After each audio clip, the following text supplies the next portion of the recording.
I made a flying device so good it can pretty much defeat any enemy in the game very easily.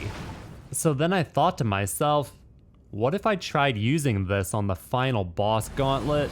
To be honest, I didn't even know if it would let you use Zonai devices in here. But much to my surprise, it actually does let you use the auto build feature. I popped this sucker off in phase 1 against the first wave of dudes, and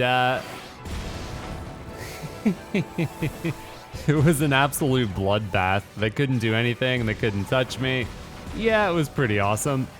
But anytime you complete a phase, it triggers a cutscene, so I was curious what was gonna happen. It put me back on the ground after the cutscene, so I thought the Zonai device was gone, but it was still up there, and it was still destroying everything. So I just ran around while it destroyed Ganondorf's entire army. And I was actually able to use a spring to get back on top of it. So the answer is yes, you can cheese the entire Demon King's army with a Zonai device. Well, I know everybody's wondering now, what about the boss gauntlet? So the way that this works is if you haven't beaten a specific boss as part of the main storyline, you're forced to fight this boss before you can get to Ganondorf. In the Colgera fight, my Zonai device actually was still here. It didn't disappear. I was very surprised by this, but you can't really use it because the boss is in the air and you can't reach him very well. However, the Muktarok fight was a very different story. It works. It totally works, and it's ridiculous. All you gotta do is shoot him out of the ground and the Zonai device will tear him up. Dude will be done real quick. Next up is the Seized Construct, and he is a bit of a jerk. I don't know what his deal is, but he just jumps into the air and then your entire structure despawns. So it doesn't look like the Zonai devices are too good against him. And if you try a ground thing, he'll just dunk on it and it's gone. So yeah, this guy can suck it. Sadly, I didn't get to try it on every boss because I've already beaten the Garuda boss and the Fire boss, so I didn't get to fight them in the gauntlet. But both of those fights are in big open areas, so I reckon there might be a chance that it could work against them. Next up is the Phantom Ganon boss rush. It looked really promising at first, but they do something that despawns the object you're standing on, which is weird, so my middle piece disappeared, but the rest of my device kept going off. I tried it again in phase 2 because I was curious if anything different would happen.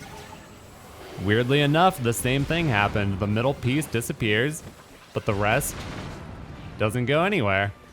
And to be fair, it didn't lose any offensive power, I just am not allowed to stand up there, so it still works pretty well. Okay, one last guy to try this on. My first attempt was an epic fail. He knocked me off of it, and then he hit it and despawned it immediately. He chases you pretty relentlessly, so it was hard for me to even board this thing and get it off the ground, so I ended up shooting it up without being on it. I managed to spring myself up to it though. So let's see what happens here. Okay, looks good. Blowing him up. We're chilling, and there goes my middle piece. So very similar to the Phantom Ganons, it looks like they can despawn something you're standing on, and Ganondorf's giant AoE move actually knocked the rest of it out of the sky. So while it is possible to use Zonai devices against every boss, including Ganondorf, actually cheesing him effectively with one is a whole nother story. And because I'm sure a lot of you are wondering, yes, you can auto build during the dragon fight at the end. I don't know why you would, because that's gonna be a hell of a lot harder than just hitting him with your sword. Hit one of these 2 end screens to watch more juicy content. Like, subscribe.